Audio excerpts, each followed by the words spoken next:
So to make pomegranate jelly, and we have two different types of pomegranates, so you can tell the juice color is a little bit different.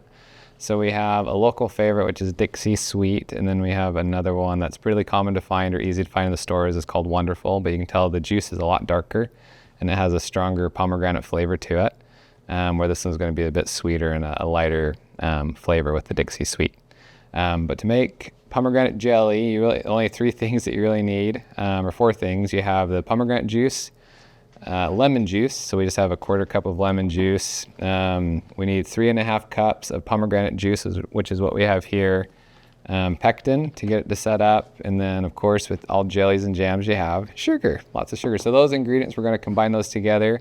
We're going to put these 4 together and boil it for just a couple of minutes. Then bring it to a boil. Then we're going to add the sugar. So that's 4.5 cups of sugar that we'll add to it, bring it back to a boil for 2 minutes, and then take it off the heat and put it in bottles. So that's kind of the process that we're going to go through to make pomegranate jelly. So we're going to add the pomegranate juice to it. So this is going to be 3.5 cups.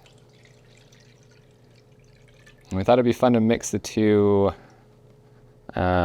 colors together, so instead of having a really light pink color or a really dark pink, we'll have something kind of in between. And we're going to add the lemon juice to it, and we just have the fruit pectin. It takes 1 package.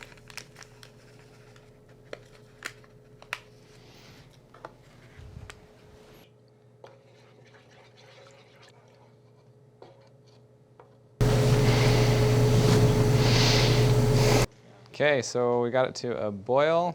So that's just the pomegranate juice, the pectin and lemon juice, and we're going to add the sugar to it, and then we'll bring it back up to a boil again for 2 minutes.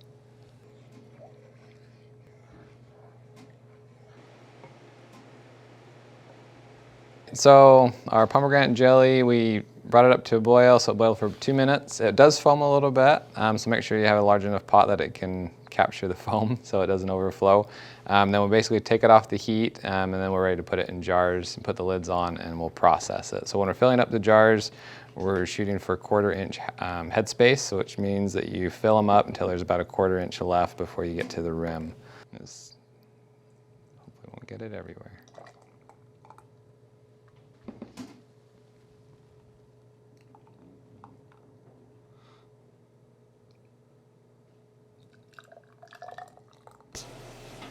So we're just putting these in the cold bath for processing, so we're just spacing them out and filling it with water. When we fill them up with water, we want it to be about a 1/2 inch above the lids. So a 1/2 inch for most people, you go up to like the first joint or second joint of your finger, and that's how far up you want to fill above the lids. So that goes up, so we'll turn it on, and once it gets to a boil, we will process these for 5 to 10 minutes depending on your elevation. All right, so they've processed, well, we had them go for 8 minutes with our elevation. And basically just take them off the heat at that point and let them cool, and they are done. So if you pull it out, you can see the color, that's the final color. You can tell it's pretty thick at this point too. And we'll just leave them out, let them cool, and they're done.